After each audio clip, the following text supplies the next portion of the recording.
వాడు ఆఖరికి సభలో కూర్చుంటే హనుమ అంతటి వారు ఆయన రావణుడి తేజస్సు చూసి కొట్టబడ్డారా అన్నట్టుగా పక్కకి వెళ్ళారంటే ఎంత తేజోమూర్తో రోమ కోపములలోంచి తేజస్సు కొడుతుందిట రావణాసురుడి. అంతటి తపశ్శక్తి సంపన్నుడు.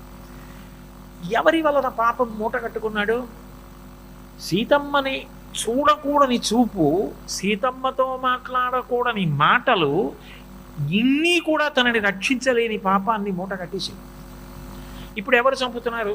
రావణాసురుణ్ణి. అశ్రుపూర్ణముఖి అందుకంటారు హనుమ గురించి చెప్తూ, ఉల్లంఘ్య సింధో సలిలిం సలీలం యశోకవన్నిం జనకాత్మజాయా ఆదాయతైనైవ దదాహలంకాం నమామితం ప్రాంజలిరాంజనేయం అంటారు. అంతటి మహాతల్లి జగజ్జనని పరదేవత ఆవిడ కంటి వెంట పడ్డ బాష్పబిందువుల చేత భూమి కాలిపోకుండా ఆ అగ్ని కేవలం రావణ సంహారానికి, లంకని కాల్చడానికి ఉపయోగించి మిగిలిన భూమిని రక్షించిన వారు హనుమ. పెట్టింది లౌకికాగ్ని కాదురా, సీతమ్మ కంటి వెంట పడ్డ బాష్ప దార అన్న అగ్నినే లంకకి పెట్టి లంకని కాల్చి మిగిలిన భూమిని హనుమ కాపాడారంట. అంటే అశ్రుపూర్ణముఖి దీనాం, ఆవిడ కోరుకున్నట్టు బతకనివ్వడు. ఆవిడని ఇలా బతకలేనని మరణిస్తానంటే మరణించనివ్వడు. ఇంకంతకన్నా రాక్షసత్వం ఏమిటి? అది పాపం కాదా? దీనాం కృషాం, అంతటి మహాతల్లి కృషించిపోవలసిన అవసరం ఎందుకు వచ్చింది? నీ దాష్టీకానికి కాదా? అప్పుడు నీ మరణానికి కారణం అవ్వట్లేదా అదంతా? కృషాం అనసనేనచ, ఆమె ఏమీ తింటలేదు, ఉపవాసం చేస్తోంది. ఆమె ఏమీ తినకుండా ఉండిపోవడం ఎందుకు? రావణాంతఃపురంలో వండినది ఆమె తినదు. ఆయన తిండి ఆమెకు అక్కర్లేదు. అప్పుడు ఆమె సృష్టించిపోతుంటే ఆమె తినకపోతే అది నీ మరణములకు కారణమవుతుందా? అది నీకు సంతోషదాయకం ఎట్లా అవుతుంది? నువ్వు ఎన్ని చదువుకుంటే ఎవరికి కావాలి? అది నిన్ను ఎందుకు కాపాడుతుంది? ఇప్పుడు ఇదే శ్లోకాన్ని మీరు తిప్పండి రావణాసురుడి వైపుకి. ఆయన మృత్యువుకి కారణం. పతివ్రతగా ఆమె రావణ సంహారానికి కావలసిన పాపం రావణుడు వండుకునేటట్టు చేస్తాం.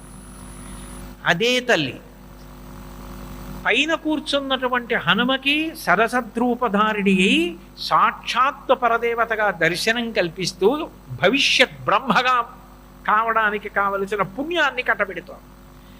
అంటే ఒకే తల్లి ఏకకాలమునందు తనని నమ్ముకున్న వాడికి ఉద్ధరణ చేస్తోంది.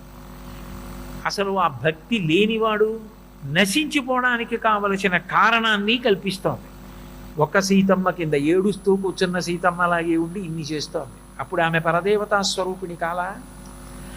దదర్శ శుక్లపక్షాదౌ చంద్రరేఖామివామలాం మందప్రఖ్యాయమానీన రూపేణ రుచిరుప్రభాం.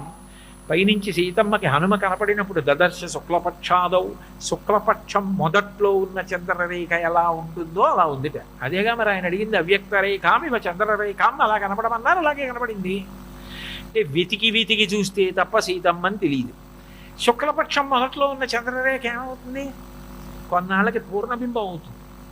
అంటే ఇప్పుడు ఏడుస్తున్న సీతమ్మ ఏమవుతుంది? రాముడి పట్టమహిషి అయి పట్టాభిషేకం పొందుతుంది.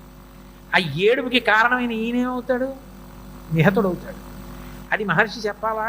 చెప్పకుండా చెప్పడం రచన గొప్పతనం కావ్యంలో. అది ఋషిప్రోక్తమైన వాంగ్మయం.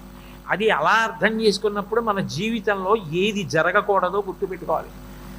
మన వలన ఒక స్త్రీ ఏడవడం కానీ, నీ వలన నేను ఇవాళ ఏడవవలసి వచ్చిందని మన ఇంటికి వచ్చి ఒక స్త్రీ ఏడవవలసిన రోజు రాకుండుగాక, అంత జాగ్రత్తగా బ్రతకడం నేర్చుకోవాలా. ఎవరైనా స్త్రీ ఏడిచిందా అది మామూలుగా వదిలిపెట్టదు. అదే చెప్తాడు మారీచుడు.